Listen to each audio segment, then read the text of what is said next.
കോഴിക്കോട് അന്താരാഷ്ട്ര വിമാനത്താവളത്തിന്റെ മുൻവശത്തെ സുരക്ഷാ ക്രമീകരണങ്ങളുടെ ദൃശ്യങ്ങളാണ് നമ്മൾ കണ്ടത്. ഒറ്റനോട്ടത്തിൽ അതിശക്തമെന്ന് നമുക്ക് പറയേണ്ടി വരും. എന്നാൽ ഇത് തന്നെയാണോ എയർപോർട്ടിന്റെ എല്ലാ ഭാഗത്തുമുള്ള അവസ്ഥ? ഞങ്ങൾ അന്വേഷിക്കും.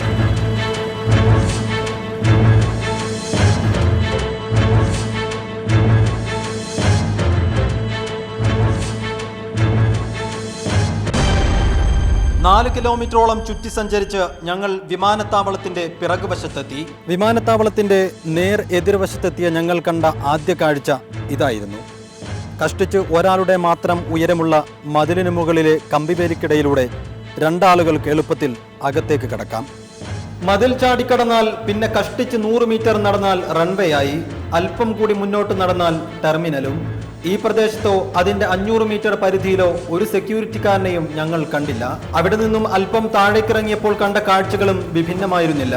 ഒരു വ്യത്യാസം മാത്രം, ഇവിടെ കമ്പിവേലിയെ ഉണ്ടായിരുന്നില്ല. പലയിടത്തും വേലി പൊളിച്ചു മാറ്റിയതും ഞങ്ങൾ കണ്ടു. ചുറ്റുമതിലാണെങ്കിൽ പല ഭാഗത്തും പൊളിഞ്ഞു വീഴാനായ അവസ്ഥയിലുമായിരുന്നു. ഈ സുരക്ഷാ വീഴ്ച ശ്രദ്ധയിൽപ്പെടുത്തിയപ്പോൾ അധികൃതരിൽ ഒരാൾ നൽകിയ മറുപടി അതിന് ഇതുവരെ ഇവിടെ അങ്ങനെയൊന്നും സംഭവിച്ചിട്ടില്ലല്ലോ എന്നായിരുന്നു. അത് തന്നെയാണോ ഈ പ്രശ്നത്തിനുള്ള യഥാർത്ഥ മറുപടി എന്ന് പരിശോധിക്കേണ്ടത് രാജ്യത്തെ ആഭ്യന്തര സുരക്ഷാ വകുപ്പാണ്. ക്യാമറാമാൻ ഫഹീമിനൊപ്പം സൈഫുദ്ദീൻ PC, മീഡിയ 1, മലപ്പുറം.